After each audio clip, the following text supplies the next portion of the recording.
โอเคสบายดีเนาะก็มาสบายดีลูกค้าเมื่อสุกคนเนาะมื่อนี้ก็จะกลับมารีวิวเครื่องคือเก่าเด้อก่อนหน้านี้ก็รีวิวไปแล้วเนาะรุ่นคอนโดแต่ว่าตัวนั้นเป็นตัวเราสั้นเนาะตัวนั้นตัวเรา35 เซนติเมตรเนาะตัวนี้จะเป็นเรา50เลยตัวนี้จะเป็นตัวเรายาวก็จะมารีวิวให้ลูกค้าทุกคนได้เบิ่งมาตัวนี้จะประกอบเป็นทางอะลูเนาะอะลูคอนตัดเด้อตัวนี้ส่วนวาล์วก็จะเป็นวาล์วคาริเกตเนาะกล้องดิสคัฟเวอรี่ขยายตามซูมมีไฟในเลนเนาะขยายตามซูมแล้วก็ปรับหลาได้เนาะรุ่นนี้ส่วนเราก็จะประกอบเป็นเราอินโดเนาะเราอินโดคือกันเราก็จะประมาณนี้จนจำพี่เด้อบนต่อพี่เดี๋ยวมันอยากไก่หน่อยนึงนะมันไก่หน่อยนึงพี่เราเงาเนาะตัวนี้ขันมาลูกค้าผู้ใดเนาะที่สนใจก็สามารถติดต่อเข้ามาได้เด้อหานเฮามีพร้อมส่งเนาะคอนโดหานเฮาราคาเริ่มต้นก็จะเป็นรุ่นนี้เลยเด้อรุ่นนี้จะเป็นราคาเริ่มต้นเลยขันมาลูกค้าท่านใดที่สนใจคอนโดก็ติดต่อเข้ามาหาได้เลยหาประกันเลยเด้อตัวนี้เราตัวนี้นะ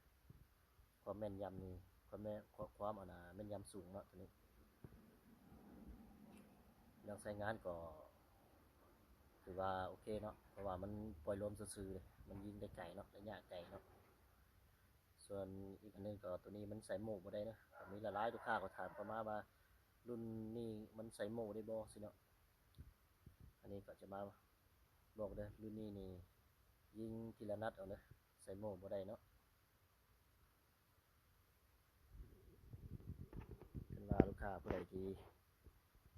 ตามหาซองหาคอนโดก็ติดต่อเข้ามาได้เลยเด้อเครื่องเขามีพร้อมส่งเนาะ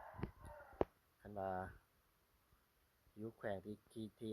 เคียงก็สามารถเก็บไปทางได้เด้อเครื่องเขามีไปทางพร้อมเนาะหรือว่าลูกค้าผู้ใดที่อยู่มอเขาก็สามารถมาเบิ่งตัวจริงได้ลงยิงเลยได้หรือว่าอยู่แขวงที่ใกล้เคียงก็เก็บไปทางได้คือกันแต่ว่า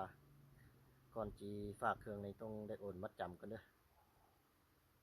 เพราะว่ากรณีที่ลูกค้าบ่ใบเอาเครื่องแมน